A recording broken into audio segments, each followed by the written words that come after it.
하나님 나라 백성인 하백 여러분, 하백의 성경 아카데미 오신 것을 환영합니다. 이 시간 로마서 14강 시간입니다. 함께 나눌 주제는 은혜 아래 들어오다의 로마서 2장 말씀입니다. 존경하는 바울 사도님에게 방금 로마서 1장 후반부를 읽었습니다. 사도님이 악을 단호하고 후련하게 폭로하신 것은 참 좋았습니다. 사람들이 나쁜 행동을 할 뿐만 아니라 실제로 나쁜 행동을 옳은 행동이라고 할 때는 속이 뒤틀린다는 데는 저도 공감합니다. 로마서 1장을 읽은 것이 저에게는 아주 좋았습니다. 사도님도 제가 한순간도 그런 일을 행하는 자들을 옳다 하지 않는 것을 아시면 기뻐하실 겁니다. 반대로 저는 그런 일이 악이라고 인정하며 그 사람들은 핑계하지 못한다는 데 동의합니다. 2장이 기대가 됩니다. 사도님을 존경하는 독자께서 본문 경청하기로 넘어갑니다. 문맥과 구조, 은혜 아래 들어오다라고 제목을 붙인 섹션은 이렇게 시작합니다. 1장 16절 17절 바울의 선언, 하나님은 모든 믿는 자를 그리고 오직 믿는 자들만 구원하심으로써 옳은 일을 행하신다. 1장 18절부터 32절 오직 믿는 자들이야 하는데 하나님이 다른 모두에게 진노하시는 것은 옳기 때문이다. 논증은 2장에서도 계속됩니다. 바울은 청중의 다수가 1장 18절에서 32절만으로는 자신에게 그리스도가 필요함을 깨닫지 못하리라는 것을 알기 때문입니다. 이번 장 첫머리에 등장하는 가상의 편지 작성자처럼 이들은 자신에 대해 그저 좋게 느낄 것입니다. 2장 1절에서 29절은 1장 1절에서 11절과 12절에서 29절로 자연스럽게 나누어집니다. 논증을 다음과 같이 세분하고 요약할 수 있습니다. 2장 1절부터 11절 하나님은 다른 모든 사람을 판단하신 바로 기준으로 나를 판단하실 것이다. 2장 1절부터 3절 내가 다른 사람을 정죄할 때마다 하나님 앞에서 나 자신을 정죄하는 것이다.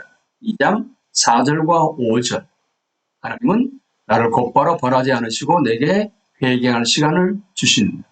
2장 6절부터 11절 하나님의 공정함에는 예외가 없으며 따라서는 반드시 회개해야 한다. 2장 12절부터 29절 하나님과 바른 관계를 갖는 방법은 단 하나, 하나님이 원하신 일을 행하는 것이다. 2장 12절과 13절 하나님이 원하신 일을 행하는 사람만이 하나님과 바른 관계를 가질 것이다. 2장 14절부터 16절 여기에는 특권을 거의 갖지 못했지만 마음이 변화된 사람들이 포함됩니다. 2장 17절부터 24절 그러나 특권을 가장 많이 가졌지만 마음이 변화되지 못한 사람들은 제외됩니다. 2장 25절부터 29절 마음의 변화는 오직 하나님의 성령으로부터 옵니다.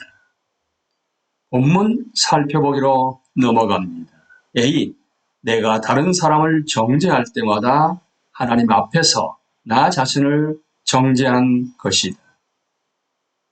그러므로 남을 판단하는 사람아, 누구를 막론하고 내가 핑계하지 못할 것은 남을 판단하는 것으로 내가 너를 정죄함이니 판단하는 내가 같은 일을 행함이니라. 이런 일을 행하는 자에게 하나님의 심판이 진리대로 되는 줄 우리가 아노라.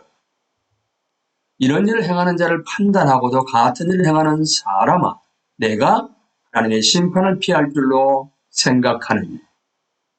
그러므로는 1장 18절에서 32절에 곧바로 이어집니다. 1장 32절에서 바울은 악행을 지지하는 그 개혁개정에서는 옳다 하느니라고 말했습니다. 지지하는 사람들을 정죄했습니다. 그러나 바울은 교회 내 종교인들은 악행을 지지하지 않는다는 것을 압니다. 이들은 악인들을 판단하거나 반대합니다.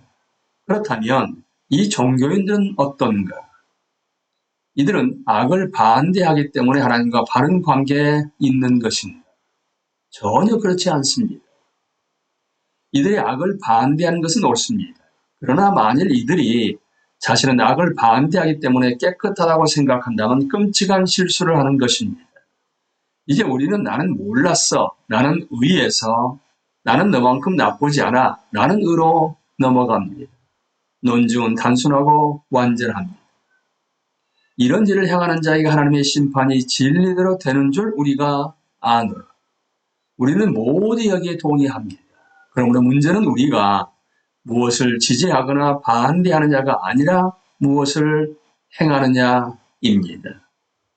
내가 어떤 일을 판단하고 하나님이 그 일을 심판하시려는 데 동의하면서도 나 자신이 그 일을 행한다면 나 자신을 정죄한 꼴입니다.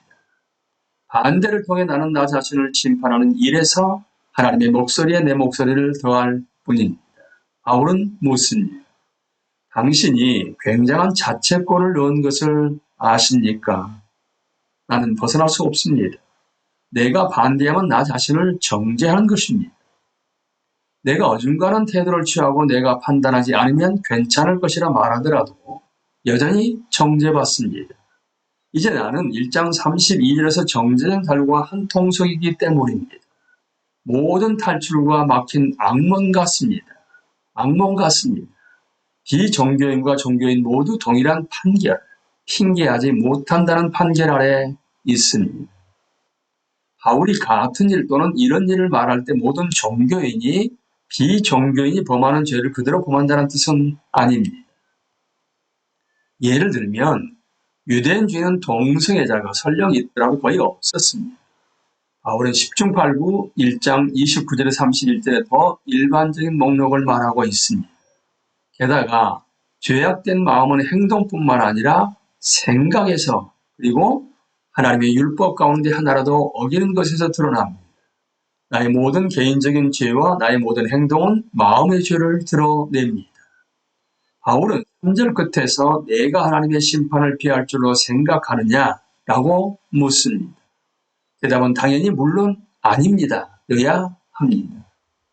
하나님이 나를 예로 보시고 내게 보드게임의 용어를 빌려 표현하자면 상황 탈출 카드가 있지 않으면 말입니다.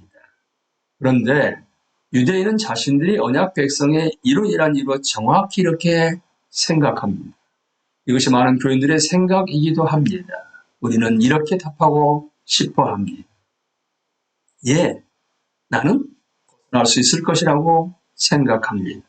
나는 그리스도인이고 세례를 받았으며 책임 있게 살려 노력하고 성경도 아니까요. 바울은 아니요가 답이라고 말하며 4절에서 11절에서 이것을 증명합니다. B. 하나님은 나를 곧바로 벌하지 않으시고 내게 회개할 시간을 주십니다. 꼭 내가 하나님의 인자하심이 너를 인도하여 회개하게 하심을 알지 못하여 그의 인자하심과 용납하심과 길이 참으심이 풍성함을 멸시하느냐, 이용하느냐. 다만 내 고집과 회개하지 않은 마음을 따라 마음 때문에 진노의 날 곧 하나님의 의로우신 심판이 나타나는 그날에 임할 진노를 내게 쌓는다. 내가 죄를 지을 때 하나님이 곧바로 나를 벌하시지 않기 때문에 괜찮다고 생각할지 모릅니다. 나는 해로운 결과를 곧바로 경험하지 않게 회개하지 않더라도 내가 하나님의 좋은 책에 기록되어 있다고 생각합니다. 매일 나는 그의 인자하심과 용납하심과 길이 참으심을 경험합니다.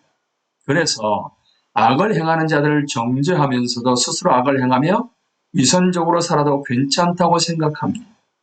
나는 이른바 값싼 은혜 가운데 살지만 값싼 은혜는 결코 진정한 은혜가 아닙니다. 나의 믿음은 믿음의 순종이 아니라 가짜 믿음입니다. 나는 하나님의 은혜를 이용하기 시작합니다.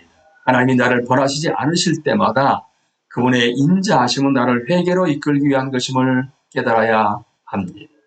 5절은 바울이 성도의 불완전함이 아니라 고집스럽게 회개하지 않음을 말하고 있다는 것을 분명히 합니다. 진노는 죄를 짓는 자들에게 임하는 것이 아니라 죄를 짓고도 회개하지 않는 태도가 습관이 된 자들에게 임합니다. 내 고집과 회개하지 아니하는 마음. 양심이 예민한 사람들이 이것을 오해하듯이 우리도 이것을 오해해서는 안 됩니다. 나는 가장 최근에 회개한 그만큼만 안전하다거나 나는 죄를 지을 때마다 회개할 때까지 자신을 지옥에 떨어지는 위험에 빠뜨린다. 혹시라도 내가 고백하지 못한 죄가 하나라도 있는 상태로 죽으면 정죄를 받을 것이라는 두려움 때문에 뜻으로 오해해서는 안 됩니다. 이런 오해는 바울이 로마서에서 너무도 놀랍게 설명하는 은혜의 복음과 분명히 모순됩니다. 바울이 정죄하는 것은 불안정한 제자도가 아니라고 고집스러운 위선, 나의 회심으로 회개의 필요성이 사라졌다고 생각하는 사이비 제자도입니다. 바울이 폭로하려는 것은 이따금 죄에 넘어지는 그러므로 회개를 지속적으로 훈련해야 하는 삶이 아니라 아예 대놓고 회개하지 않으려는 강팍하고 뉘우칠 줄 모르는 마음입니다. 바울은 회개하지만 확신이 없는 마음이 아니라 회개하지 않으며 거짓 확신을 갖는 마음을 향해 말합니다. 이들에게 바울의 경고는 세례 요한이 했고 주 예수님께서 친히 하신 경고를 되물립니다. 현재의 도덕적 혼란에서 부분적이고도 일시적으로 나타나는 진노가 어느 날, 진노의 날 곧 하나님의 의로우신 심판이 나타나는 그날에 무섭고도 완전하게 임할 것입니다.